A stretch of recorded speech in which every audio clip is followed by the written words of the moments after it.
Hello, and welcome to the DC Rock History Podcast. This is our first episode for Season 2. We have an incredible season lined up, and we're starting in such a cool way. We're talking about Tiny Desk Unit, and our guest today is Tiny Desk Unit. So we have Bob Boilen and Michael Barron, founding members of Tiny Desk Unit, on the podcast today.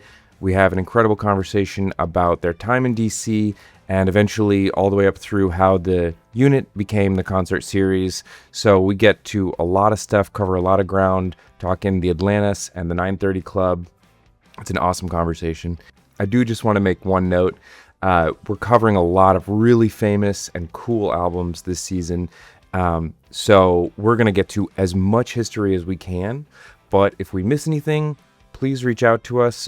Give us a little grace too, because there's just a lot of stuff to cover. We're covering albums from 1980 to 1985. And as you might know, those are some serious heavy hitters. So dcrockpod@gmail.com is a great way to reach us. We'll try to do more mailbag segments and incorporate anything that we might have missed along the way. But we do get to a ton of awesome stuff. Cannot wait for you to hear all of our episodes. We have some amazing guests. And again, couldn't be starting off in a cooler way. So without further ado, let's get to our history segment. Flex your head. It's time for some hardcore history. Tiny Desk Unit was a boundary-pushing art rock band that helped shape the contours of DC's creative underground at the turn of the 80s. Known for their adventurous blend of analog synths, jagged guitar lines, and exciting poetry, they had an anything-goes live energy that made the band stand out from the city's rising punk and hardcore scenes. Formed by a group of artists, musicians, and outsiders, Tiny Desk Unit found a home in the small but vibrant ecosystem of venues like DC Space. They formed in 1979 and quickly became a fixture in the scene, culminating in their historic performance at the first ever show held at the 930 Club. Sharing a bill with the Lounge Lizards, Tiny Desk Unit helped open the club's doors to a new era of live original music in Washington, D.C. Their connection to the club ran deep. They rehearsed in the basement, played regularly, and became a key part of its early identity. Their songs often grew from extended improvisation sessions, with Susan Mumford shaping lyrics in real time as the band explored new textures and ideas. Today we're talking about Tiny Desk Unit, their self-titled live album recorded in 1980 at the 930 Club. Captured on a sweltering summer night while opening for Pere Ubu, the record is raw, loose, and entirely live, no overdubs. The lineup featured Susan Mumford on vocals, Michael Barron on guitar, Bob Boilen on synthesizer, Terry Baker on bass, and Chris Thompson on drums. The album remains a snapshot of a moment when DC's music scene was wide open, unclassifiable, and pulsing with invention. Hello, and welcome to the DC Rock History Podcast. My name is Philip, and we have an incredible episode today. This is our kickoff for Season 2, and we could not be starting in a better fashion. We are talking about Tiny Desk Unit with Tiny Desk Unit. But before I bring in our guests, let me check in with my co-host, Alex. We left off in December with the Nighthawks. How have you been since then?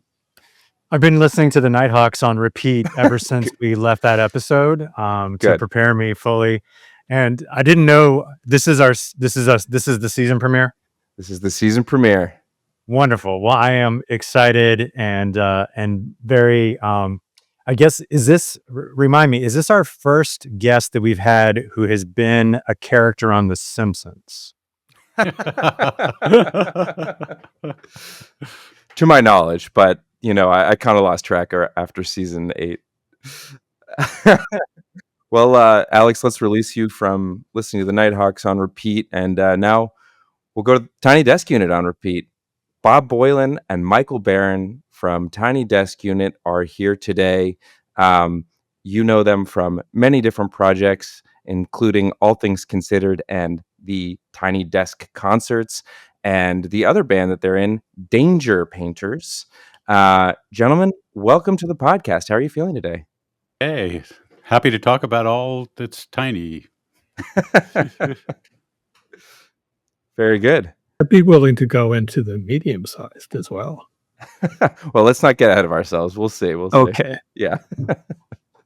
um, this is of course, a DC Rock history podcast, and one thing we like to do to kick it off is go through some of your earliest DC music memories. Do you have something that stands out from early in life? Maybe going to a concert as a teenager, going to a concert with your parents, wandering through the streets after a 9:30 club show. The idea of going to a concert with my That parents never just blew my happened. mind. All right. Well, in whatever order you'd like. Or actually, Bob, why don't you kick us off? Tell us about an early DC rock memory that you have, or DC music memory, I should say. Well, I think it's just because of this conversation. The one would be the first show at the Atlantis Club that I went to see, which was the show with White Boy, the Slicky Boys, and the unknown name at the time, but everyone knows as the Urban Verbs. I mean, that was the mind-blowing one. I saw plenty of concerts long before that, but let's stay here, and that's the one that changed my life.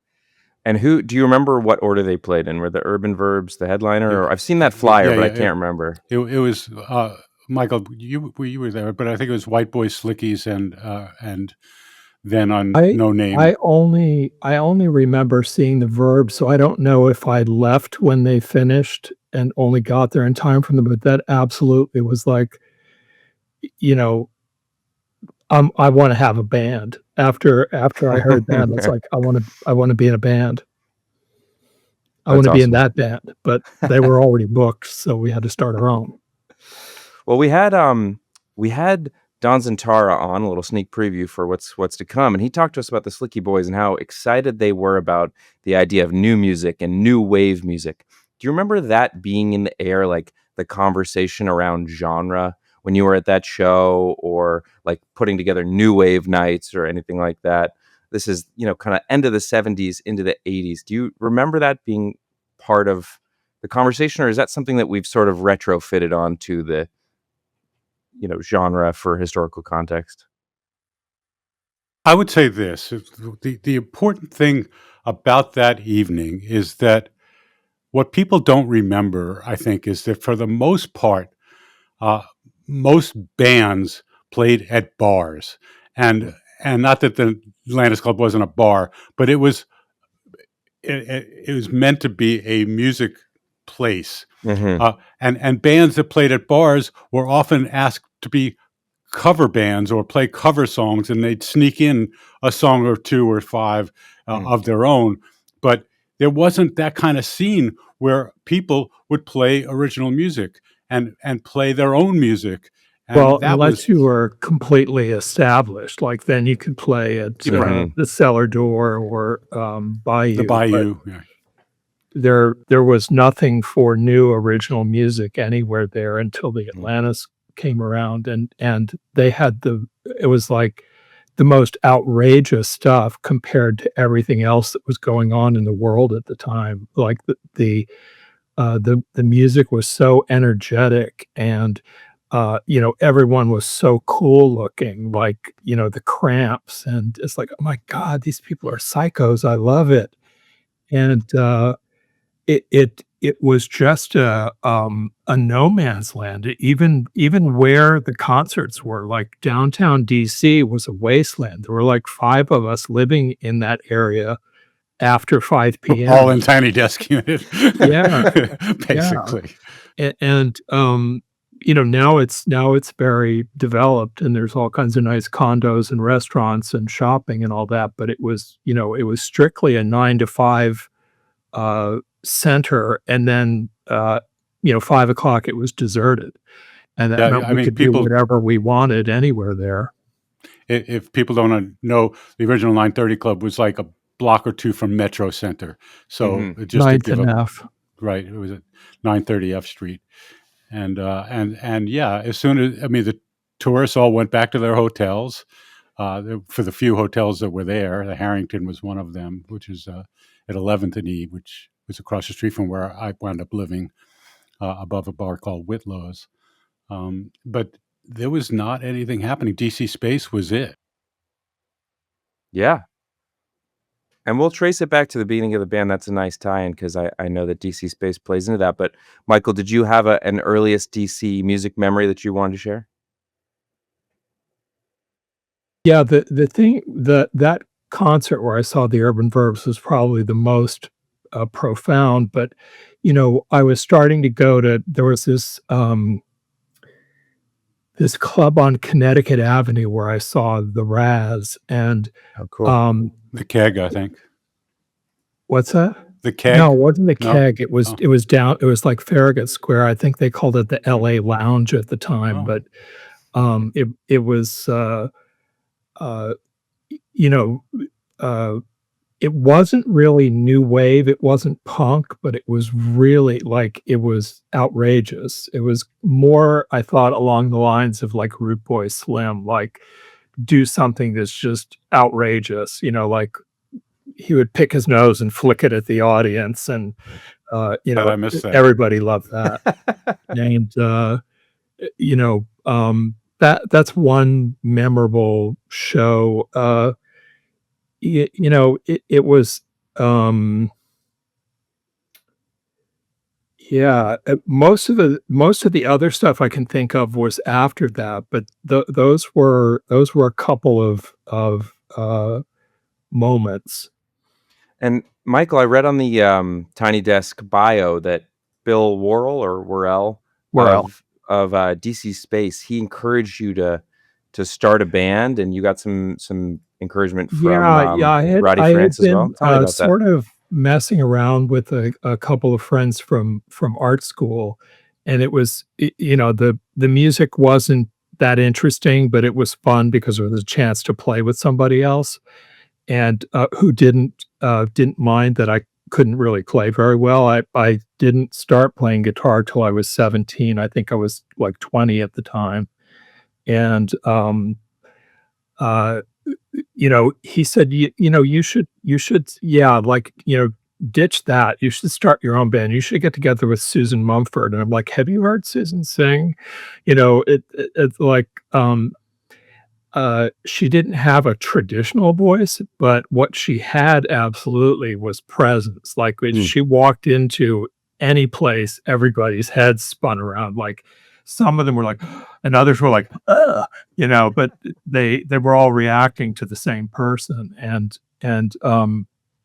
she wrote poetry, and okay. I was making an attempt to write, but it wasn't anywhere as interesting as her stuff.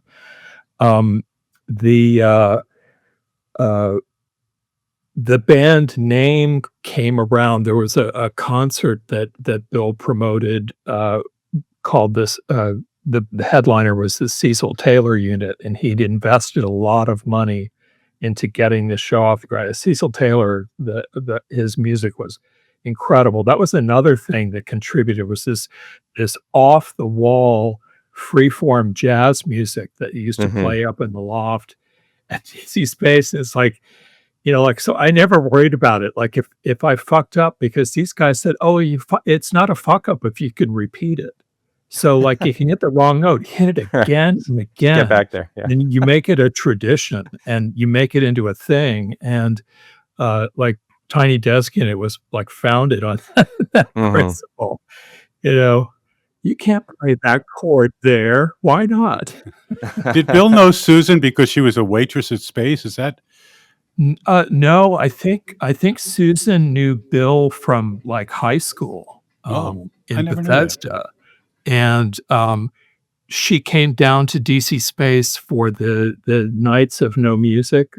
That was supposed to be Nights of New Music, another concert thing that didn't quite work out for Bill. But I was torturing him. Getting back to my story, he was like looking around in his office, and I'm like, "What are you looking for?" He said, "My unit," and I said, "Oh, your Cecil Taylor unit?" And he, with a very straight face said, "No, my Tiny Desk Unit," meaning this little box that had like paper clips and pens and whiteout in it and rubber bands. And I wrote it down. It was the thing I was doing in art school in those days. It was people would say weird things, and I would just write them down. and that ended up becoming the name of the band. It was a close runner-up to Bob will tell you about his when adventure. Michael presented the name for the band, we'll talk about how we got together. But when he presented the name of the band, I had I don't know. How about dish warp, which was a term for vinyl that got warped and so forth. And I still laugh at it and feel how stupid I was, and what a brilliant name that he had. And Well, I don't know. We didn't really put it to the test. The guy who was drumming with us at the time said, "I can't be in a band called Tiny Desk Unit. It's too." that the first drummer that just kind of rehearsed with us but never performed No, with us? no. Or was that Chris? It was Maureen's boyfriend. I forget his name now. It Okay. might have Yeah, been that's also Josh or Seth or yes. something. Yeah, A yeah. one-syllable name. I'm embarrassed Uh-huh. to say I can't remember. But he wouldn't be in a band called Tiny Desk Unit. Oh well. So we got Well, Chris Thompson. and yeah, walk me through how in the bio I saw that Bob, you then joined. You maybe were in possession of a synthesizer, and that was qualification Well, enough. yeah, Or Bob and I were like the basis of this, and it was Carol Blizzard, who was Bill Worrell's first wife, um, that she said, "Oh, you want to start a band? You should talk to Bob. You know Bob Boilen?" I'm like, "I don't think so." He goes, "Yeah, everybody knows Bob Boilen." I'm like, "Okay, all right, so I know, but maybe I do. But he's got a synthesizer. You should call him." And like based on that, I actually called him, which was like I didn't do stuff like that. I didn't call anybody. If he didn't like show up at my house with something for me to do, I didn't do anything. And I called him, and he gave me instructions how to get. He lived like at Wisconsin and R, or might have been even further up. Right by Where- the cathedral. Oh, Mass okay. Yeah, Avenue. so he lived like in Maryland somewhere. No, And it was DC. Yeah. but right where it's dicey, it's iffy. yeah, it was far. I didn't leave downtown ever, and especially on a bus. And I took this bus for like hours up Wisconsin Avenue and went to his apartment, and all we did was like look at the synthesizer. It was in the box, and he took it out of the box, and we looked at it, and I was like, "Cool. You want to jam?" Okay. So I don't know. It was only a couple of weeks later or so. You had a drummer and a bass player, and I got us in. I was working at DC Space, so I had keys to the loft, and we met there like July 2nd, or it was the July 4th weekend. And I think we played 2 or 3 days in a row up there. And Bob, what So was the history of you getting to that point? Yeah, so I worked in record stores, a record chain called Waxy Maxie's. I ran their warehouse after working in their stores for a long time, and the punk scene was coming along, and I was really thrilled by it, and I was older than all the other Tiny Desk Unit people, but I didn't know what I really wanted to do with my life. But I was living in that apartment building on Wisconsin Avenue, which was a 2-story building. The resident managers of the building, these fellows George and Elizabeth, decided to move out, and they let my roommate David and I run the apartment building, which meant I became a resident manager, and I thought I don't have to pay rent anymore, and I quit my job in the record store, and I bought a synthesizer, and didn't know anything. I mean, I was so inspired by the Urban Verbs and Robin Rose, who was a synthesizer. He had an ARP Odyssey, and so I bought. Not that first night. He was Not playing the first guitar. night. He played guitar Yeah. the first night, but Yeah. many saw the Verbs every single time they played, and it was quite a scene that developed, and I gained many friends and friendships, which is how Carol knew who I was. And I didn't know I was going to form a band. I just wanted to change my life. I wanted I wanted to make music. I didn't have any skill set at all. I still don't have any skill set in the traditional keyboardy way of doing things, and met Michael, and I was so blown away by his playing. He says that he was just learning and stuff. Is the guitar player that I love more than any other, and really writes. Oh shucks, and really, and just makes music that just blew my mind, and I just started twisting the dials and learning how to make noise, and it was such a. Oh, I feel so fortunate. Well, it's really special music. It's really great music, and I'm curious how much you were thinking about influences. So much of what you just told me sounds so like what I've heard from Talking Heads' time in New York, wandering around empty buildings, or not empty buildings, but extra space in downtowns. Were you aware of what was happening? Obviously in DC with the Urban Verbs, but were you thinking about who you wanted to sound like, or were you just getting together in a room making music? Because it doesn't really sound like Talking Heads, but there is that late 70s ethos in the air, and yeah. So I'm curious how much was it like, I hear a little Ecstasy, maybe some B-52s, there's like a lot of cool things. I'm curious how much, did you sit down and talk about your influences? Did everyone have to write a list, or? Not a single day. Oh, but we all listened to that stuff. I mean, we all like made our weekend jaunts to New York City to see bands play, and went to the concerts. It was funny because in those days there was like maybe 100 people in DC who were into this music, and you got to recognize people's cars and the backs of their jackets and their shoes and stuff. Yeah. And like if you were driving, through Georgetown or something and saw that car or that jacket, it's like, whoa, wait a minute, where are they going? Because I bet it's going to be good. Every once in a while you'd be shocked, but it was a very devoted scene. Like our very first show was packed to the rafters because it was all the same people that we went to shows with all the time. Yeah. They all came. It was like, oh my God, they're here. and I have to say that WGTB at the time was a uniting force for us. It was the only radio station that you could hear interesting music. And I mean, HFS did, later did some of it, but WGTB was a grounding point for all of us. In fact, I wound up putting on a show with my housemate, David Howcroft, which was at the Hall of Nations at Georgetown University, which became an infamous show because of, first of all, it allowed kids who were under drinking age to see music, which is also something that happened with the 930 Club, which I think was probably made the scene possible, because now all these underage, you know what I mean, people who could not legally drink were now like blown away by seeing live incredible music like the GTB show that we put on. It was to benefit WGTB. As it turned out, 3 days before the show, or so, maybe it was more, maybe a week, Father Healy from GTB closed down the station, and all these people who had come to support the station were all absolutely furious. And there came, the Urban Verbs and especially in that case of Energy, the Cramps, and people just went out of their skulls and they destroyed the place.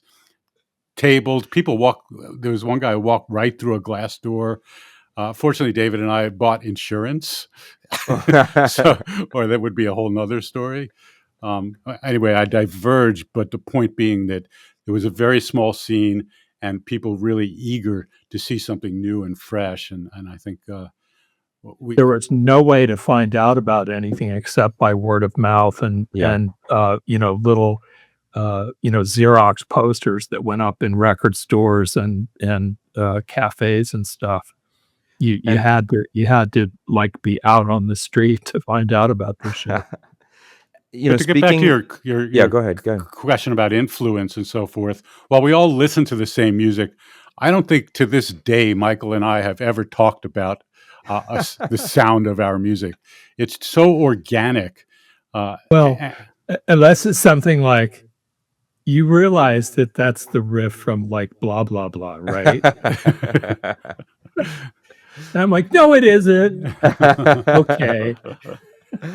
I'm curious on the note of destruction, and we don't have to go too far into it, but it's like kind of well documented that there was at some point kind of a rift in the scene in the 80s of certain bands would play certain clubs and certain bands wouldn't, and that led to the X's on the hands.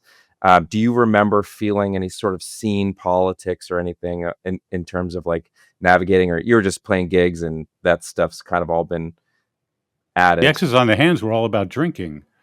It was all about alcohol. Yeah, and I guess some bands didn't want to play the Atlantis because they wouldn't let them in, or wouldn't let underage kids in, or something like that. Okay, then we won't go into it. Very good.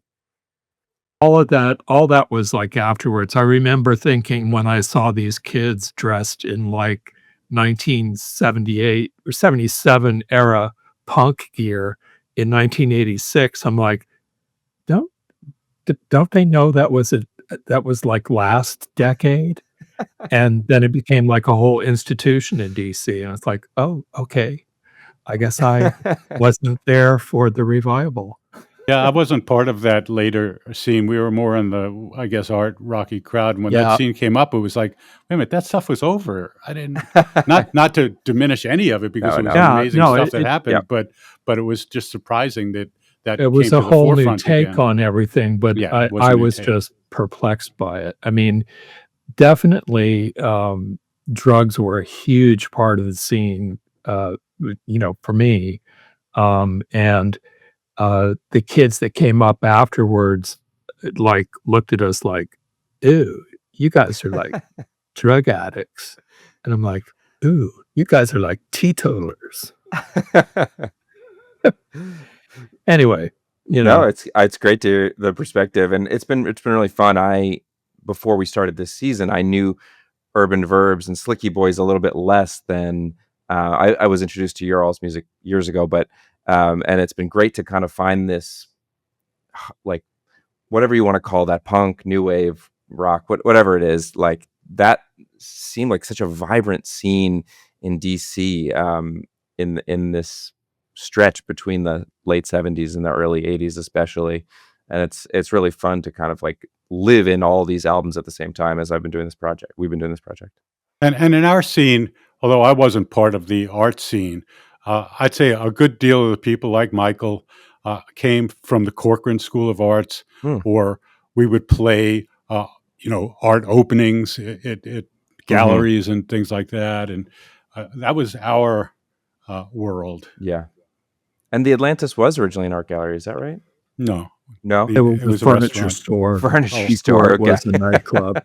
Well, it was mostly a restaurant, right? That Robert Goldstein negotiated with Mr. Parsons to put bands in the evening, and they did that for about a year or so until he got you probably know that part better than I, but got fed up with dealing with it, and Doty and John Bowers eventually bought the building and turned it into the 930 Club in May of 1980, of which we were the first band to walk on that stage.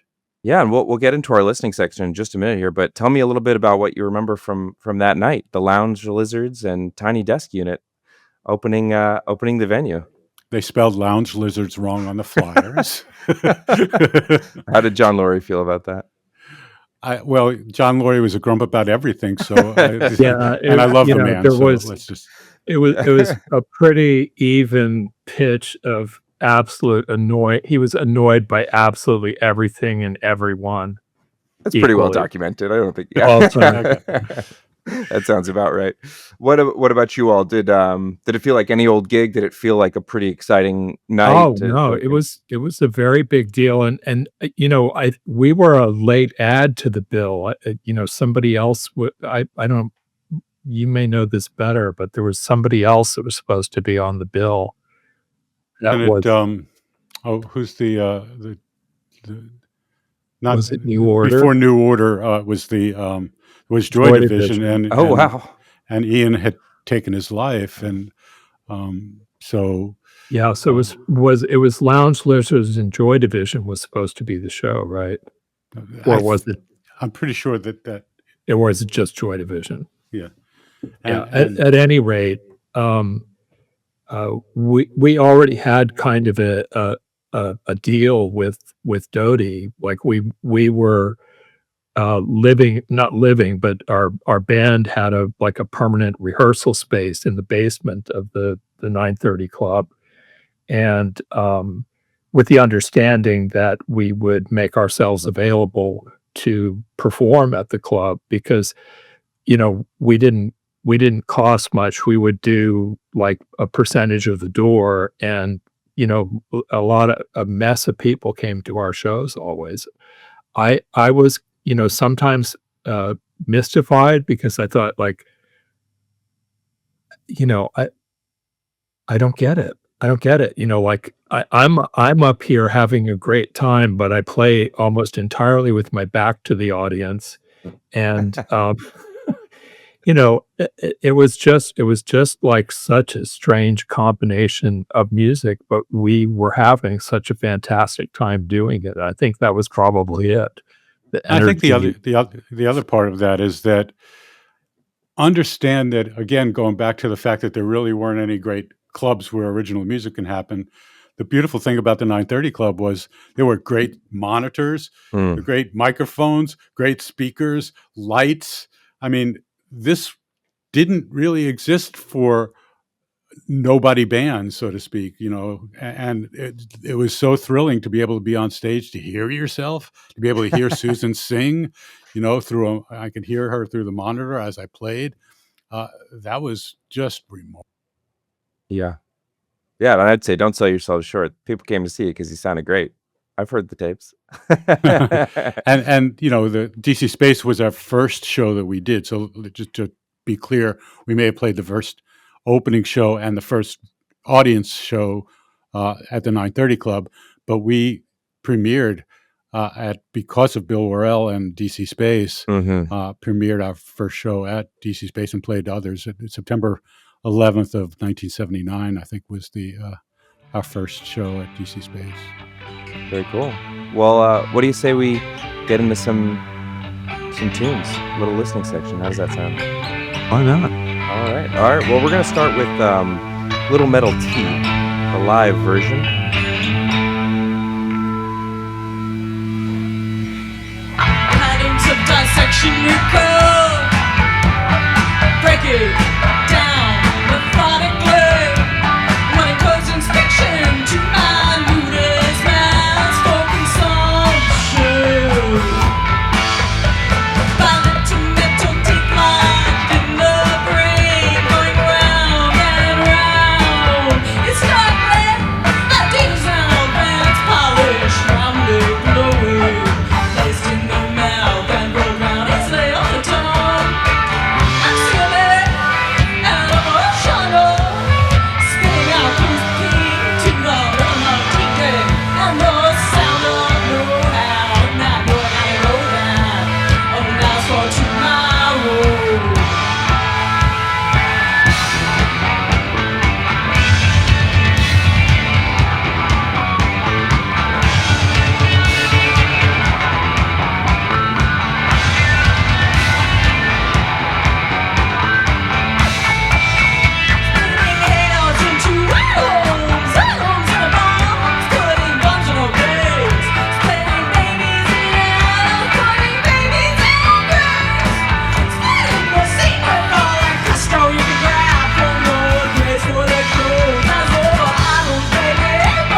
That was Little Metal Teeth.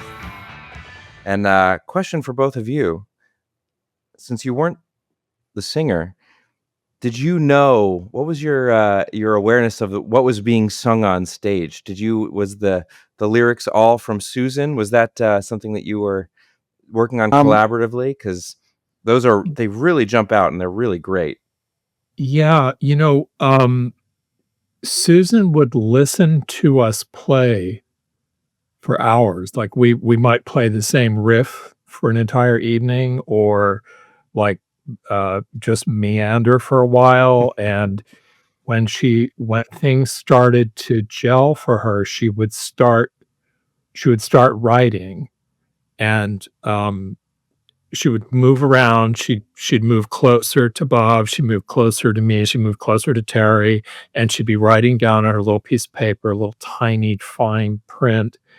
And then eventually, maybe not even the same night, she would start singing along. So the song, like the early stuff, was different. Like there would be music, and she would find poetry that kind of fit with it. And I think Little Metal Teeth fell into that category. But she listened to the music, and then she thought about everything she'd written, and she'd rifle through her papers and pull something out and go, "This is it." And so there was um, I could not count to save my life. I mean, one, I can get one, and two, I could get, but like if we get up to three and four, I start getting lost. And so I had to hear the vocal cues. I knew, and of course, some songs were very interesting because Susan was waiting for a musical cue to change like to move on to her next part. So we were credited for bringing back the attention span because sometimes we would just play the same thing for 4 minutes, and I'd be like, oh right, the change. But yeah, so there were a few songs that I had written lyrics to that stayed in the repertoire. Most of them didn't. But yeah, it was very much the classic TDU, the final grouping of Bob and Susan and Terry and Pee Wee and me. We wrote those songs at the same time. It wasn't like Bob might say, "What note are you playing?" And I'd say, okay, let's say it's E. He'd go, okay. I don't know why, because, it wasn't like he ended up playing notes exactly, but, it was a place to start, right? Exactly. And then But we were not telling each other what to do. We were listening to each other, and, it grew organically. And I think that later stuff really reflects that. It's so much richer than it would be if one of us was writing a song and teaching, saying, "I want you to play this," and then play that. And Bob, what synth were you playing? Or yeah, go ahead if you want. Oh, I was playing the ARP Odyssey that I had bought. Very cool. And I want to just go backwards just a bit and then get onto the stage of the 930 Club that night, which that recording of Little Metal Teeth is a live recording. We had gone into a studio called No Evil Studios, which was across the street from the Mayflower Hotel on Connecticut Avenue. And we tried to record a record in a studio, and just, as good an engineer as Nick Kamutzius, the owner of the studio, was, we just couldn't. It just didn't feel right. We weren't in our dingy spaces, and and everything just felt too clean, and it just didn't feel like us. And so we recorded a whole 8 or 9 whatever songs that we had in our pockets at the time. It just didn't work, and I don't remember exactly how we decided, but we thought, let's just record ourselves at the 930 Club. So Nick Kamutzius took a 24-track machine, put it in a van, parked it out back of the 930 Club on what was, I'm sure, the hottest night on planet Earth. It was, what was it, July We opened for Pere Ubu, who was, for me as a synth player, I just love that band. But Yeah. as another art band, they were one of the greatest of the moment. And again, the hottest night of the night, hottest evening. And I remember walking on that stage that night after David Thomas had come up. Michael, if you remember this, let me know. But I walked on stage and I stepped on the rug on the stage, the carpet that was on the stage, and just this water just came up from David Thomas's sweat that had dripped where he sang. Oh my God. And we recorded this album live at the 930 Club that night. So you're ankle deep while you're recording this. No electricity, no electrocution, I should say. And tell me about the release set was schedule of this. because we opened and then they played 2 sets and left, and then we closed the show. But let me tell you, that stage was like 2 inches of sweat. And was this released in the 80s, or was this released at the time? Okay, that was our first record. Very good. That's what I thought, but then somewhere online I saw maybe you digitally released it again at some point. And we've put it up online since. Sure. Both our records that we put out back then are streaming or Bandcamp. Are they Bandcamp? I can't remember. Maybe no. Just they're on Bandcamp. Yeah, they're okay. Yeah. Awesome. Well, let's check out that next track. Don't Tell Me. Got a little listen.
Now that's a song that I wrote the lyrics to, and that I suggested that Bob play those notes. It's like a pop song. It really is. It's like our poppiest pop song.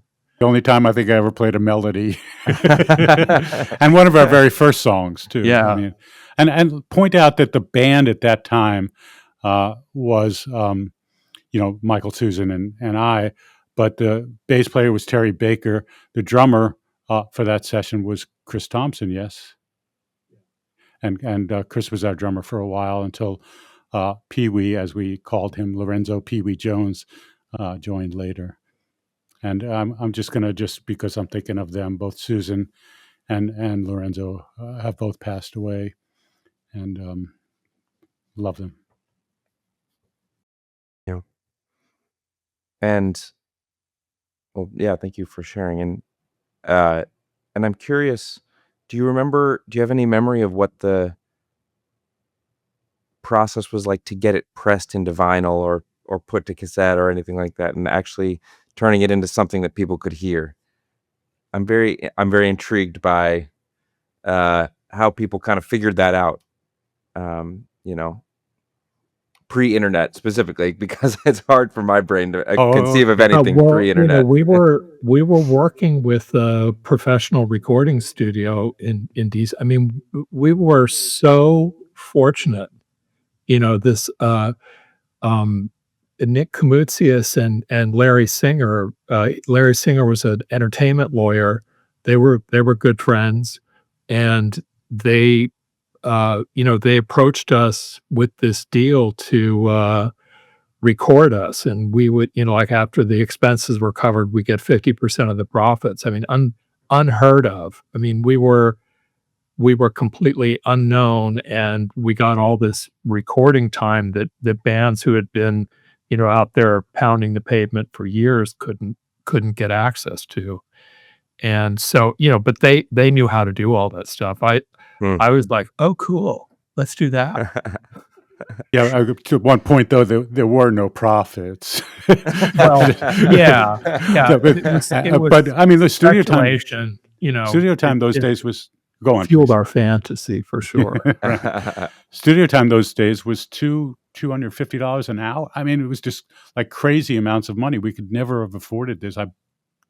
To Nick and Larry, thank you. And I do remember, Nick mixed the record, and I remember getting the acetate. And I must say, maybe you did too, Michael, but I don't remember. I would take the records and drive all over the city to record stores and say, hey, you guys want to take 5 copies of Tiny Desk Unit record? And still to this day, when people will write to me and say, hey, I found this in Vermont at a record store, I would say, I touched that record in 1980. Was it? Yeah. Was it 79 or 80? No, it was 80 when we put that out, right? Yeah. And that was the arrangement also for the Naples EP as well, moving into that. Yeah. Only that was that was all a studio recording, but Right. we had a lot more performances under our belt, and so like the being able to tap into the energy of a live performance Mm-hmm. from like memory was a thing, where the Mhm. first time we were in the studio, we were just really, really self-conscious and stiff and nervous and scared, and like it was so clean. All I could think of, I just played the wrong note. And like the great thing about making your own shit up is nobody knows if you played the wrong note. This is And true. so it's like, oh, okay. and I will add that I never played an instrument in my entire life. Well, I played You took guitar. harmonica lessons. Oh, that's right. I did take harmonica lessons, but I never did any of this. Tiny Desk Unit was, we started rehearsing in July, and we were on stage in September. And at DC Space, I still remember that night. I was so hyped up. I hit my keys so hard that the gear underneath that played the keys got stuck, so I could only play one note for part of the set. And I remember I had a hex wrench that at one point I turned the synth over and took the synth apart at the bottom, fixed the note, and turned the synth back over. I mean, we were all new at this. Well, not, pretty new at this. I mean, Susan never sang in a band before, and Michael still was, he fooled around and stuff, but this was all new stuff, and it was so exciting. Well, you wouldn't know it, and especially on this next track. Let's listen to a little bit of Couscous. Can I ask you?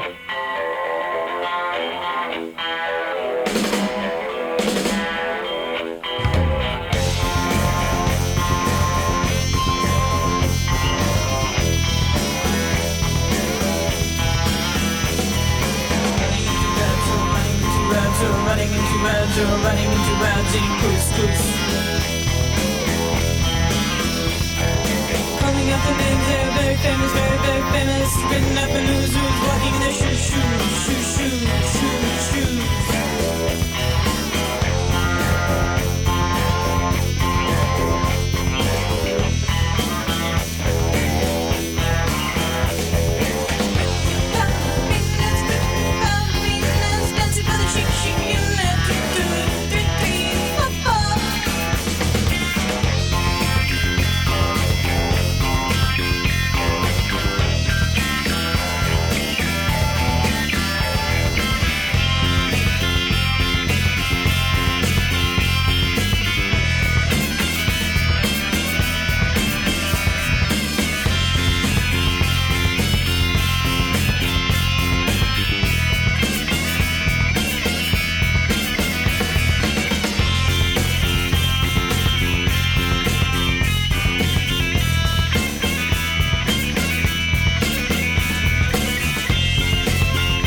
Any thoughts on that I was track kind and of how that hoping came that together? Bob would appear behind you and like on the door.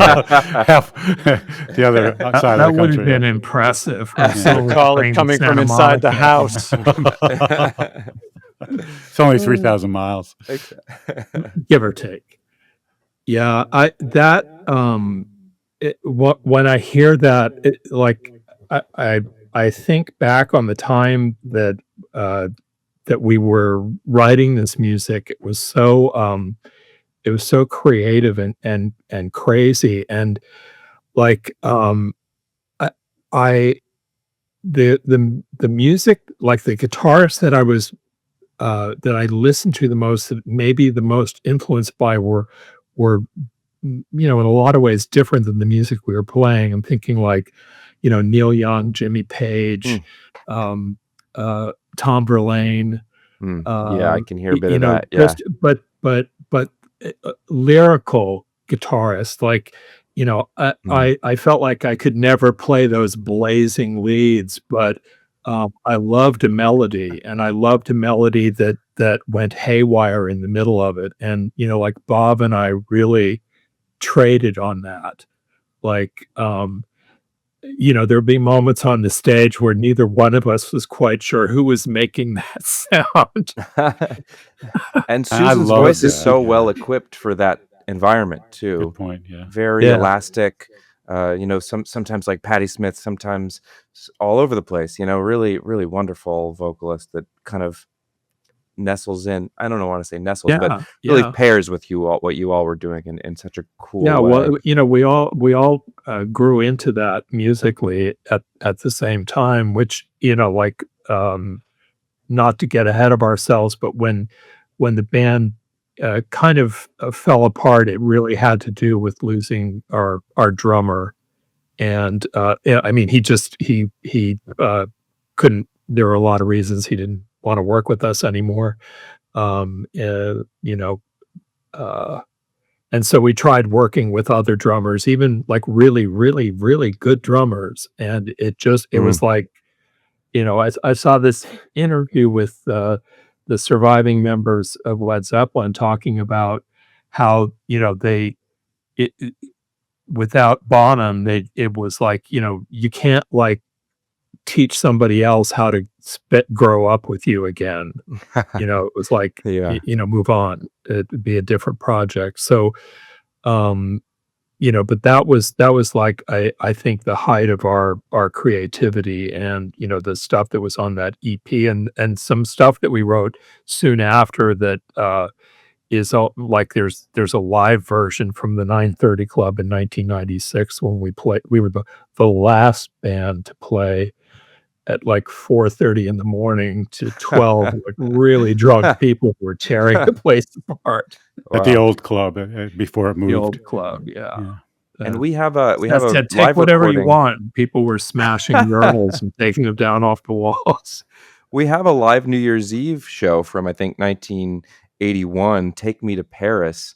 This song yeah. is so funny. It's so good. Like, I love it.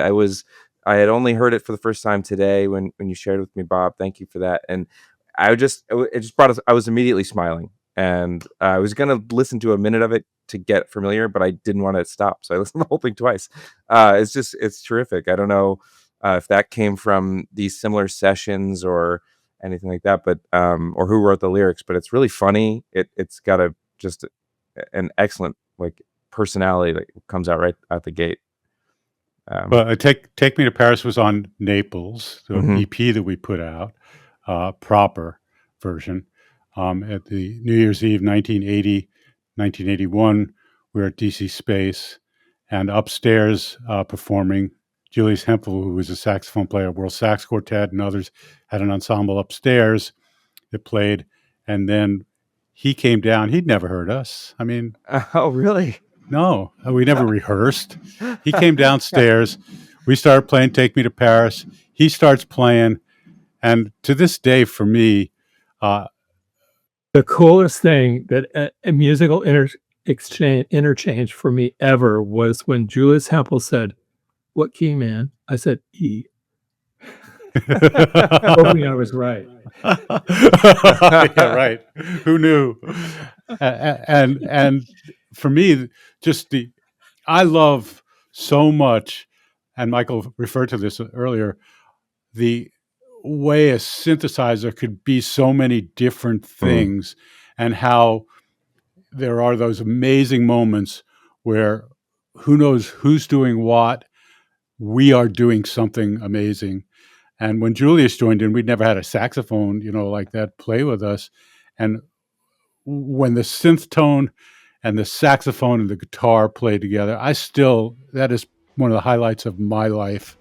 It was just unbelievable. I mean, it was all fresh for all of us. Well, it sounds incredible. Why don't we listen to a little bit of that? Not.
And Very thanks to Bill Worrell for, that's the magic that he was, and such an important part of the scene, putting different peoples together, or people like us seeing the music that he had a passion for that I never would have discovered, so much of it being in the jazz world, and of course the Philip Glasses and Laurie Andersons of the world as well, Steve Reich, Don Cherry, wow.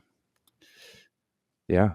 No, it's well, that's an incredible track, and I'm really glad to be able to share that with people. And we are coming towards the end. I would be remiss if I didn't ask how the unit became the desk. If we could get on the record, maybe just a quick story of at what point the Tiny Desk unit became the Tiny Desk concert, and the Tiny Desk series, and that name I couldn't stand. What the hell? Let's use it again. No, just the shortest version of the story.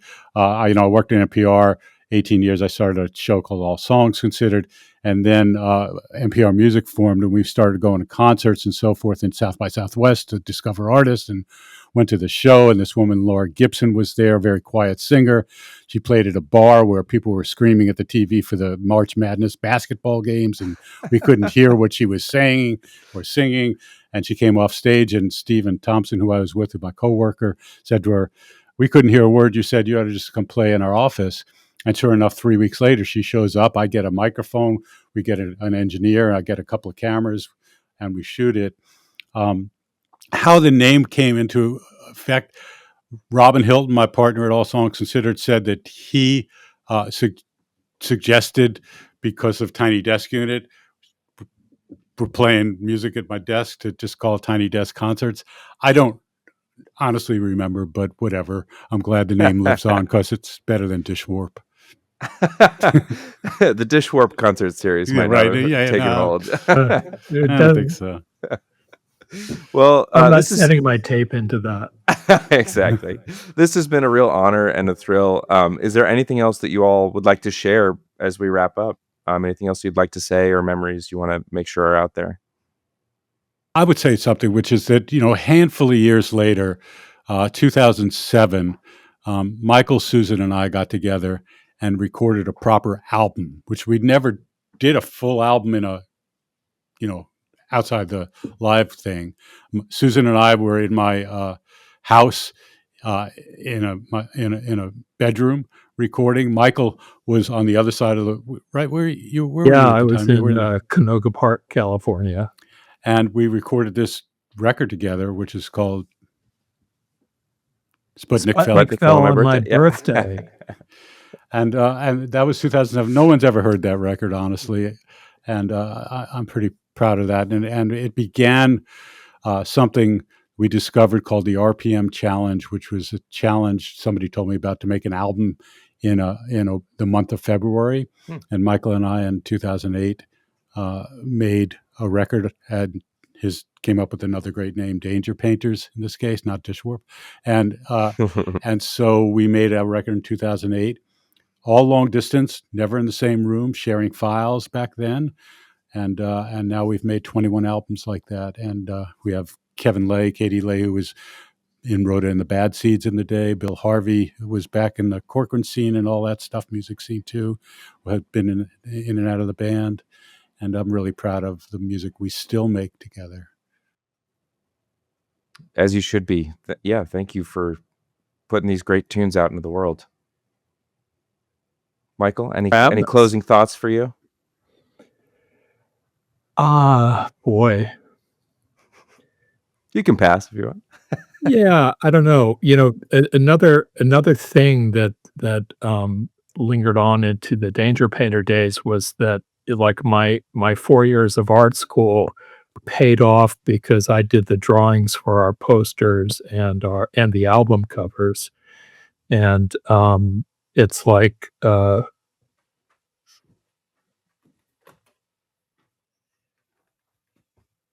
this is Susan standing there. That was one of our songs. Standing there, like this is sort of a riff on the lobby at the Atlantic Building. Wow! And this is done entirely in whiteout and Sharpie. Wow! I love the checker motif that's run through everything. From the first live album to the. I've hand painted all of Bob's synthesizers too. All with checkerboards on the front of them. Yep. Awesome. Well, this has been great. It's a real honor. Thanks for kicking off season 2. Alex, 1 second. And Alex, take it away. If you are a Bob Boilen completist, I would be remiss if I did not mention my boy Ted Zook and Doug Kalmeyer play with Bob Boilen in a little project called Fanaplane. Well worth your time. Extraordinary. I believe it's all improv music, Bob? Totally. We never get together other than on stage. Absolutely worth your time. Yeah. Somebody was helping me with the sound check at Songbird the other day and told me that I needed to check this out. Oh, awesome. Well, maybe Alex, I'll meet you at a show. I would absolutely love it. There's a great video of them playing at Galactic Panther. Yeah. Real trippy video. I think it's on Bob's YouTube page. I love it. Likely so. Very cool. Well, thanks again for having us. Or for being on, I should say. Yeah, no, we've had it. This is your podcast now. Congratulations. Terrific. All right. And we're going to go out on Another Way.